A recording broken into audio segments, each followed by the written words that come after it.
computer had become so ubiquitous in industry, in the office, and in academic life that IBM launched a whole new product category called the personal computer, the PC, a computer that was not only more powerful than the multi-million-dollar machines of 20 years earlier, but was also affordable for many families and individuals. Commensurately with this dramatic growth in the popularity of the computer as a tool for all to use, computer science became a subject that was increasingly studied at universities and research institutes. And within computer science there came an even newer discipline called artificial intelligence, the science of making computers that can think. Every science has its own divisions and subdivisions, and artificial intelligence, AI, is no exception. Developing programs to play games such as chess falls within the boundaries of a division of AI called heuristic programming. Programs that carry on conversations or translate from one language into another are encompassed within the AI discipline of natural language processing. And among the other disciplines within AI, there is robotics. The word robot was suggested by Jacek Čapek in discussion with his more famous brother, the Czechoslovak writer Karel Čapek.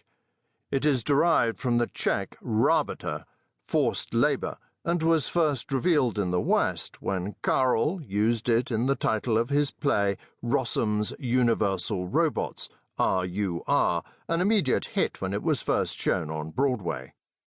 The literal meaning of robot is worker. The robots in Čapek's play were creature machines, resembling humans in appearance, designed and built to serve as workers for their human masters. Although the word robot was new in the early 1920s, the idea of an artificial form of life was by no means a new one in Čapek's day. Inventors and engineers had for millennia devised automata that simulated some of the functions of living creatures. One of the earliest to do so was Hieron of Alexandria, who lived in the 1st century AD.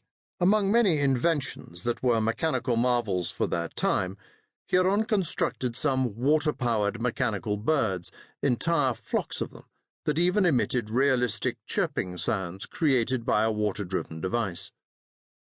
The public's fascination for automata reached its first peak in France in the 18th century. One example of this genre was a menacing mechanical owl set amid a group of smaller birds designed in 1644 by the French engineer Isaac Ducos. The smaller birds would flutter their wings and chirp, while the owl slowly moved on a pivot to face them. As the owl's face turned toward the smaller birds, appearing to threaten them, they became still and stopped their chirping. When the owl's face then turned away from the group, the smaller birds came alive again.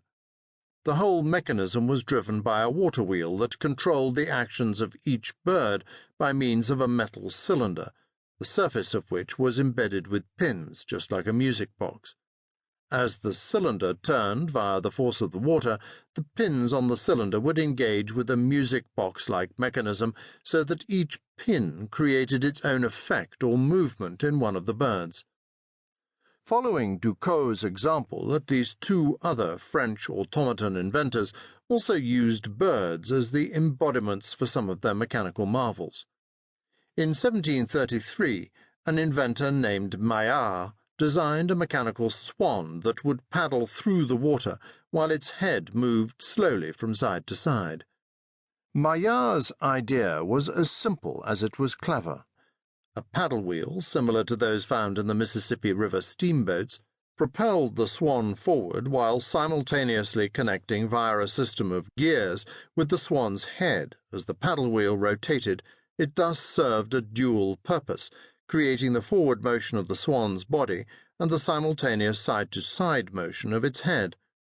An even more advanced idea and a more entertaining example of this genre was a mechanical defecating duck, the creation of Jacques Vaucanson.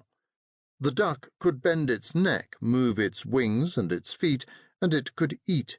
It would stretch out its neck to peck at corn offered by a human hand, then swallow, digest, and finally excrete it.